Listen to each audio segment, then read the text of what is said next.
All right, I'm giving you a lesson on how to write an article for Emerge Magazine.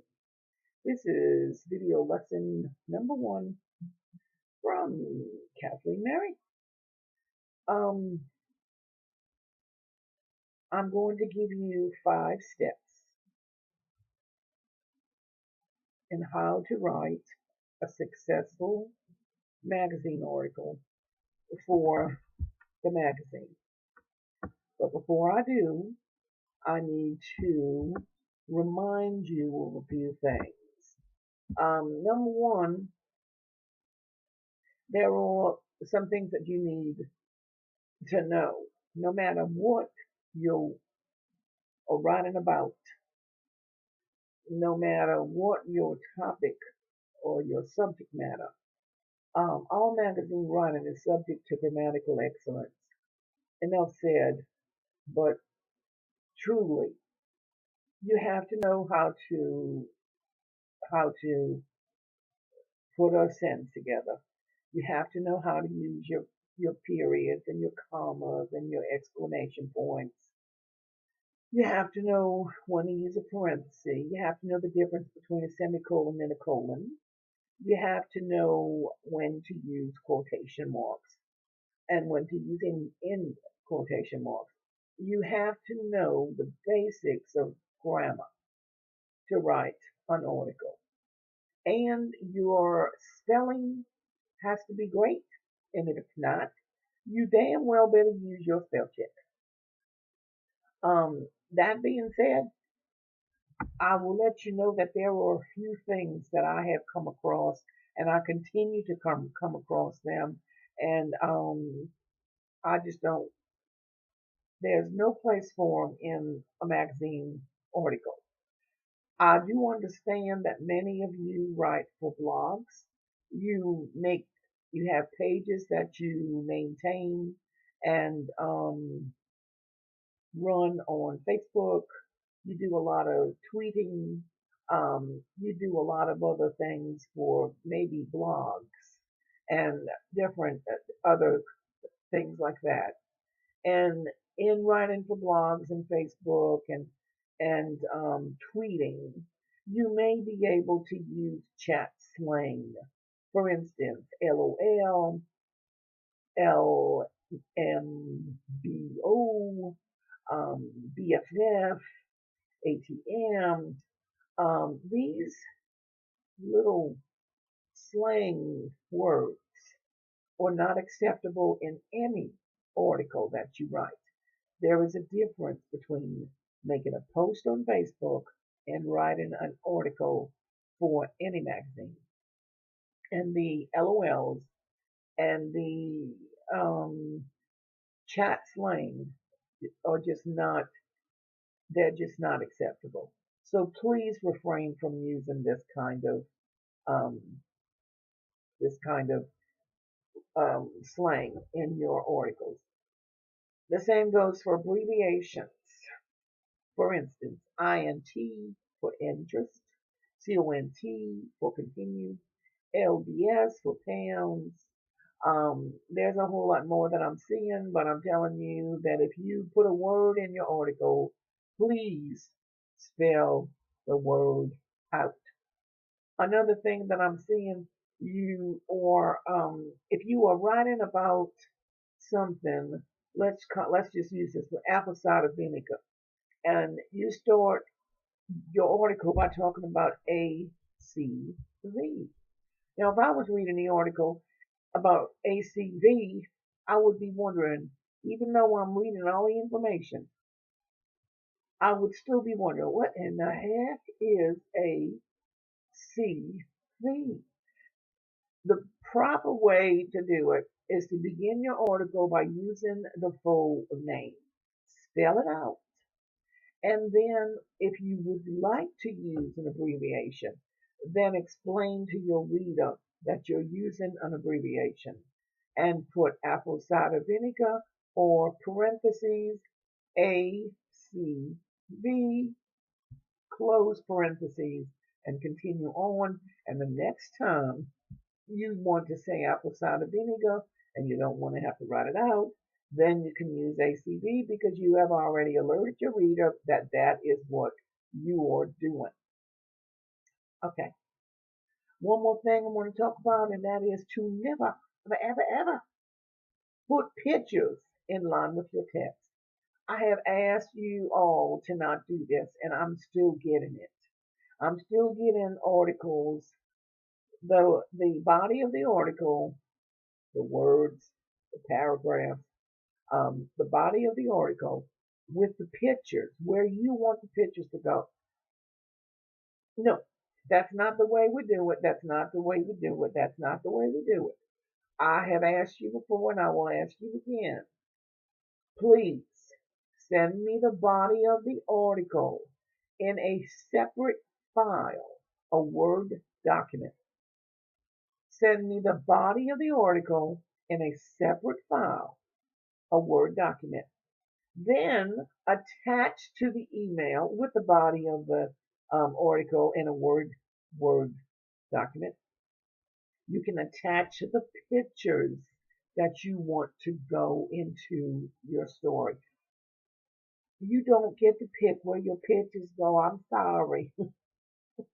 You just don't. You can tell me I would like for my picture to go here or I'd like it to go on the same page and we will try to work it out. But sometimes the words, you're not giving me enough words to go before that picture comes up. You don't understand how difficult it is to lay a picture.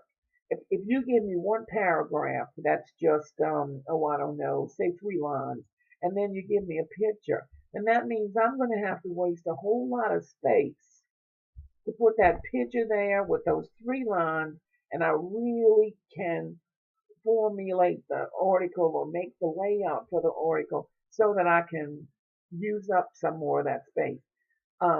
It's just not always convenient to put your pictures where you would like them to go. So please forgive me. I'm sorry. It just can't happen. So when you submit your article, make sure that the body of your article is written in Word document attached to an email to Kathleen at Gmail. I'm sorry, to catcontessa@gmail.com. I prefer them there. Or you can send them to Kathleen at Imerge Magazine. And you attach the article in a Word document, and then you attach your pictures separately. Please, if I ever get another article that has the pictures in line with the text, I'm just going to send it back to you. I'm not even going to bother with it because it takes me a lot of time to separate those pictures from the text. And sometimes I can't do it. I don't know why. Sometimes I just can't do it. And then I have to make a screenshot and then I have to crop the picture and then I have to resize the picture and then I have to go to some kind of a Photoshop and try and fix the picture. Please just send me the pictures separately. It just does not work for you to put the pictures in line with the article. So I really appreciate if y'all would help me with that. Now, that's all I want to say about that. Now let's get on to the business of writing an article. Number one, before you can even write an article, you got to know what you're writing about. You have to have a topic.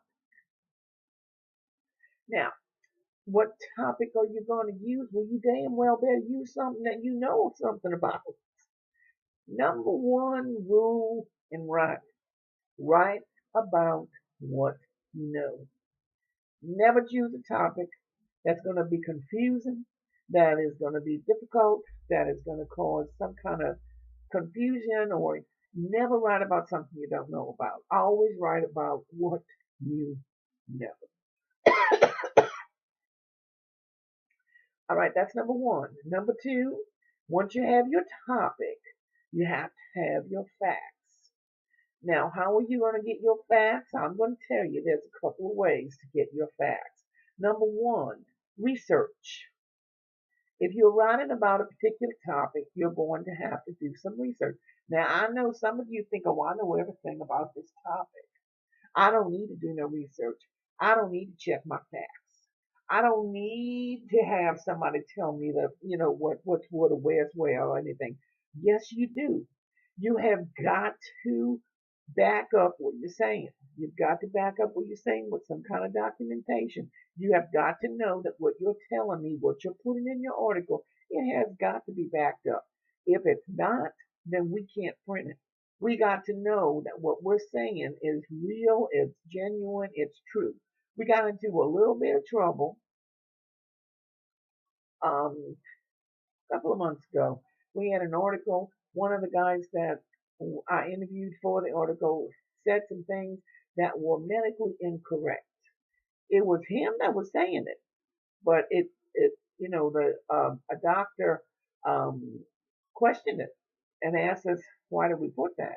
So I had to pull the article from the magazine and took it out of the archives because it was incorrect and I was afraid it was going to get us into trouble. So we need to make sure that everything that is in our article is backed up and is proven medically, historically, statistically, however. You have got to back up what you're writing about. So you may not like it, you may not want to, but you need to back it up and you need to make sure that your facts are facts. How do you do this? My number one way is to Google it. I don't go by just one person's opinion. I don't go by one person's. I usually go by three, and they have all got to agree, or I leave the fact out. Um, I usually go like let's say I'm doing an article about maple syrup. I would Google maple syrup and I would read three articles about maple syrup, and then I'd read those three articles and they had better agree, or I'm not going to use those facts. Just make sure that you cover yourself and that you know what you're talking about. The second way to gather facts is through interviews. You could be writing about somebody and you want to make sure that you have got the facts about their lives clear. So you're going to have to conduct an interview. I'm not going to go into the interview right now. I'll teach you how to do a good interview later in the later lesson. Um, but that is one way to collect information is to get an interview with your subject that you're writing about. Um, Another reason you might want to interview someone is to glean information about a particular topic. For instance, if you're writing about Starbucks, the coffee company, you might want to interview a Starbucks barista to get some information. Once you have the information that you're needing for your article, then you're ready for step three. Step three is putting your article together. Now, basically, you have three parts of an article. This basic. Number one is the appetizer. It is the few lines in the beginning of the article that are going to grab the reader, seduce the reader, tantalize, titillate, get them into what you're writing about. Make them want to come in and make them want to get some more. How do you write a good appetizer? You take a few minutes, peruse your topic, get to know your topic really, really well, and then think of something fun and interesting, eye-catching, scandalous even, wild, crazy, something that will catch the interest of the reader. If I'm writing about Starbucks, this is what my appetizer may look like. Let me read you this. This is my appetizer or my beginning statement for my Starbucks article. They make nearly $10 billion a year selling a beverage that basically costs pennies to make yourself. They pour 8 million cups of coffee in a, oh well, I'm sorry, I don't pour coffee. They pour 8 million cups in a given day and have set up 17,000 stores in 64 countries and have started a universal buzz that keeps people coming back. Chances are you have dozens of their stores in your city alone. How did one cup of coffee become such a blockbuster enterprise? That would be my opener. That would be my appetizer for my Starbucks article. What have I done? Now I've taken a bunch of facts and I put it up there, and I have set my reader up to wondering, who in the heck am I talking about? Who has made billions of dollars in a year all because of one little thing? And how did they get so rich? If I was reading that, I'd want to find out. So there you go. Make sure that your appetizer gets the attention of your reader. Here we come to our fourth step. Um, okay, there were three parts of the article. Number one is your appetizer. Number two is your chunk, your bulk, the center, the body. Um, Once you have the appetizer, you need to build your article on a foundation of facts. And you need to make sure that the flow of your article is moving, flowing, going the way it needs to go. You need to have order. Tell your story from beginning to end. You don't want to start at point 3 and then go to point 6, then come back to point 2, and then move to point 5, and then come back to point 4. No, no, no, no. You want to keep a good flow going with your article. You need to have some chronological order. You need to start from the beginning and you need to end with the end. You need to have some kind of timely fashion. You need to have chronological order from beginning to end to have a foundation to your story. Let's keep to the Starbucks sample story, and here is what I would do. This is what would build my story. This is what I would build my story on. I would talk about the success of the company today. Maybe talk to some people about why they love Starbucks. What keeps you coming back? Were you addicted to Starbucks, would you say? What's your favorite drink? Is it coffee or is it something you like all the more? When you come to Starbucks, what is it that you have to have? I will put their comments into my story after I build the foundation of the information about Starbucks, who they are, where they came from, where they are now, where they're going.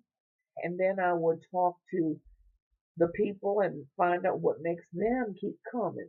Then I would talk to the baristas, the people that work at Starbucks. I would want to find out what is in their minds. What do they see on a daily basis? What drinks are the most popular? How busy are they in a day? How many cups of coffee do you think you sell in a day? I would talk to them and I would get some information on their take on the other side of the counter.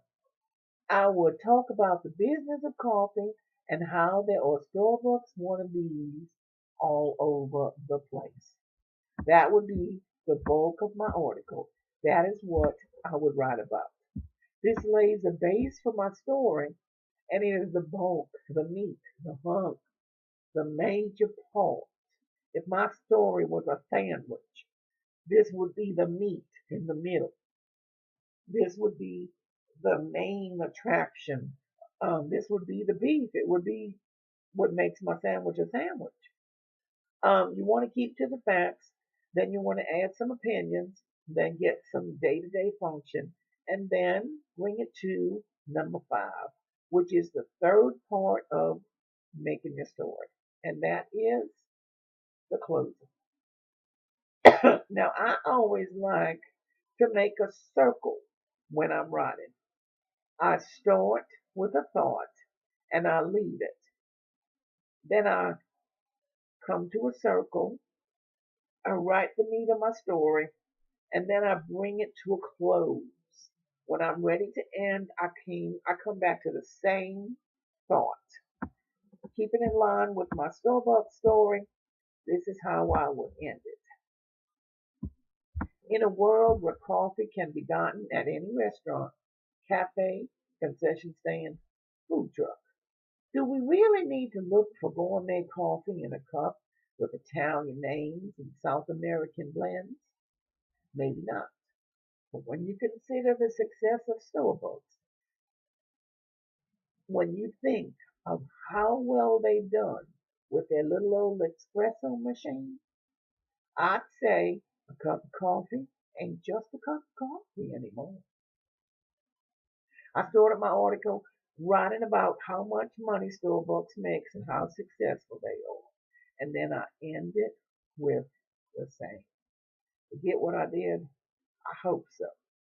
And that, my dear publicans, is how I create a story. I will go through the steps with you again, and I will let you know that I will put this in writing on the Imerge Magazine staff page so that you can see it in black and white. Number one, choose a topic that you are familiar with. Always write about what you know. Number two, once you have your topic, you have to have your facts. How do you get them? Research, interviews. Number three, once you have the information, then you build the block or the hunk or the meat of your article. Number um, number four, um, you tell your story. Make sure it has a good flow.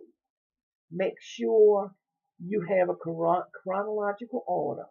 You begin in the beginning, you end with the ending. You keep the flow going. You talk about the success of your story, and you keep it flowing until you're ready for the close. And then you close your circle by making a full circle and you bring the story to a close. You can go back to the beginning and reiterate. You can have a summation. However you want to end it, just make sure that you end it. A lot of times I've seen stories turned in that were abruptly ended and did not have a closing. Lola Lynch is very good at bringing her stories to a close. Um, so you might want to pay some attention to some of her writing. She's very good at doing a story from beginning to end. I particularly love the story she did about makeup after a breakup. She started with a country and western song, and she carried it through her entire article, and then she ended with uh, bringing everything together and having a happy conclusion.